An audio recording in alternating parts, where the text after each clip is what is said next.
Hello, hi. So, back for day 9 of VEDA, and for this episode or video for VEDA, I want to give some tips for people, anyone who is looking for a job, applying for jobs, or even if you're just applying for like informational interviews. Um, and want to get in front of someone to talk to them about where your career needs to go next. I know the job market right now is not great at all. There's a lot of people losing their jobs or being furloughed or being laid off either permanently or temporarily.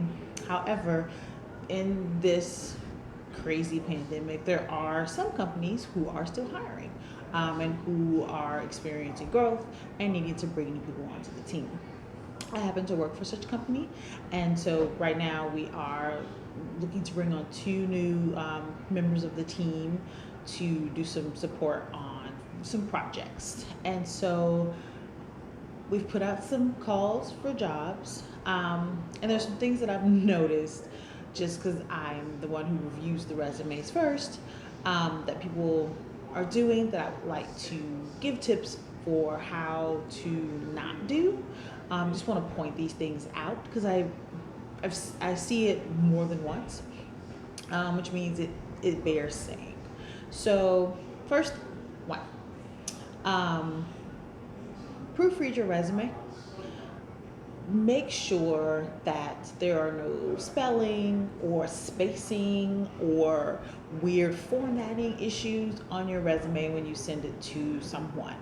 I know that sometimes, you might create your resume in like a Word program, like a word processing program, or a program like that. Typing or whatever. You might design your resume in some type of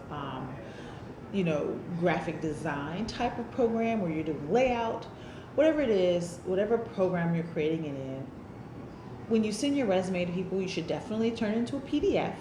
I think most newer programs provide that option, so you should definitely take advantage of that. That's the most ideal way to send your resume, either as a PDF or linked to your website. If that's not possible, another way to send your resume is to share your LinkedIn profile if that's up to date.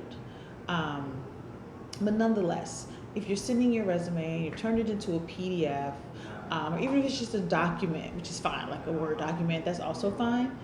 Make sure that you've proofed it. Make sure that there are no weird spelling issues, because especially for a job where being detail oriented is important.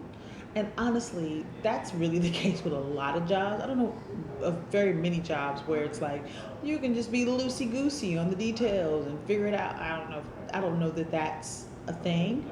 So you want to make sure that your resume is 100% ready to go. You should proof it. If you have a friend or family member, they should also proof it, so you have another set of eyes on it to make sure that they catch those little things that you might miss. But that's one. Proofread your resume. I know you may think, oh, that's something silly. Of course, I should proofread my resume. But I'm saying this because I've seen people's resumes just in general, in all the times that I've had to hire someone, I have seen resumes before they weren't proofread. It's not like I see a bunch of them. It's not like it's a big, like most of them are. No, that's not the case. But that could be the difference between someone actually reading your resume and moving to the next phase of the conversation with you and not. So you just want to make sure that that's taken care of. Second thing, don't make it hard for the person who is reviewing your resume and your information to find out what they need about you. For example, if your resume is on a website, if you have a website, a lot more people have websites now, which is cool because it gives you a good repository to hold all of your information. But if you send someone an email and it's like, okay, here's my letter, just kind of talking about, which are your intro letter of the email, kind of talking about, why you'd be a good fit for the job, why you're interested in it, et cetera, et cetera. And then you may say, okay, link to my website. to check out my resume, portfolio. If you have a portfolio, it's cool to have a portfolio on your website as well, or have a portfolio website. If your website link that you share in that email does not go straight to your resume, then you need to include the link in your email when you reference, here's my resume. You need to link them directly to your resume.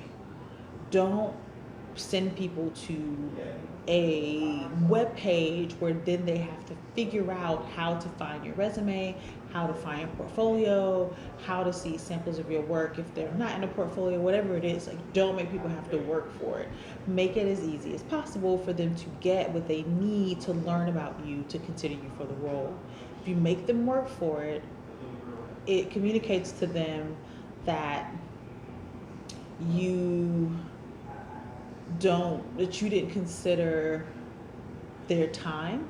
You don't consider their time.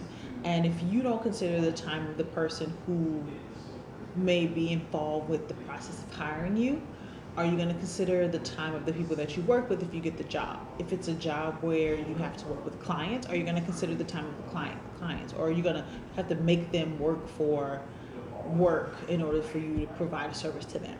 Like this, these are things that, the process of applying for a job starts with you hitting send on that email. As soon as you hit send on that email, you are now in essentially interview mode. So approach what you do from that perspective, because that the person is looking at all of these things and learning about you and how you present yourself professionally. So 2, don't make it hard for people to find what they need about you. Like if you have a LinkedIn page and you want people to check out your LinkedIn page if they want to, learn more about you, or that could be where you are kind of using a how's your resume. Don't put in the email, hey, I'm on LinkedIn, my name is this. Don't make them have to search for you. Include a link to your LinkedIn page. Like, it's just make it as simple as possible. And the last thing, if the recruiter or the person who's hiring, looks at your resume and doesn't think you'd be a good fit for that role for whatever reason, and then gives you some feedback on what you can do if you want to pursue that type of role, how you can shore up your resume in order to be a better fit for that kind of role, don't argue with them when they give you that feedback. If you argue with them, that sticks out in people's mind. People remember, it's common knowledge, people remember negative interactions more often, better than they remember positive ones. So if they took the time to give you a little bit of feedback, take the feedback. You can just say, thank you for considering me, etc., etc. Especially if in the email they give you feedback and they say, hey, we would like to keep your resume on file for future opportunities, but we think that if you wanted to try to get this role again, you would need to get this type of experience. Even if you feel like that experience is represented on your resume, either you didn't do a good job of explaining it so that person doesn't see it, which means that you missed out on an opportunity to present your skills in the best light possible, or the person who was reviewing your resume didn't think that it was enough. So it might be like, yeah, you have that's cool, but that's not sufficient for this role, because I'm hiring for the role. I'm aware of what this role requires. And so I think I thought that was interesting when I've seen that kind of response to feedback. And that's it. So those are 3 tips that if you are looking for a job, keep these things in mind. Sometimes it's the simplest things, like proofing your resume. Sometimes it takes a little bit more thoughtfulness, like not arguing and making things as simple as possible when you send your information. Being detail oriented and being thoughtful go a long way when you are communicating about anything with anyone. So do that as much as you can. and it'll make a solid impression on people who are having to, who might not know you. So everyone's not going to give you the benefit of the doubt. Everyone's not going to look at your resume and be like, oh, the reason why that's like that is probably because they converted it to a PDF. They're just gonna look at your resume and be like, they don't pay attention to spelling and spacing errors, so they won't pay attention to what we need for this job either. Next person.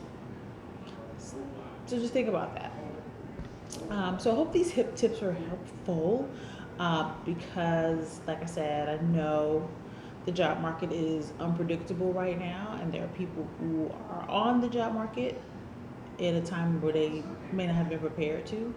And so it's good to have a refresher. So even if you are, experienced in the workplace, it doesn't hurt to hear some tips, because it's just like going from having a role for an extended period of time and then suddenly being back in the job market and having to look for a job.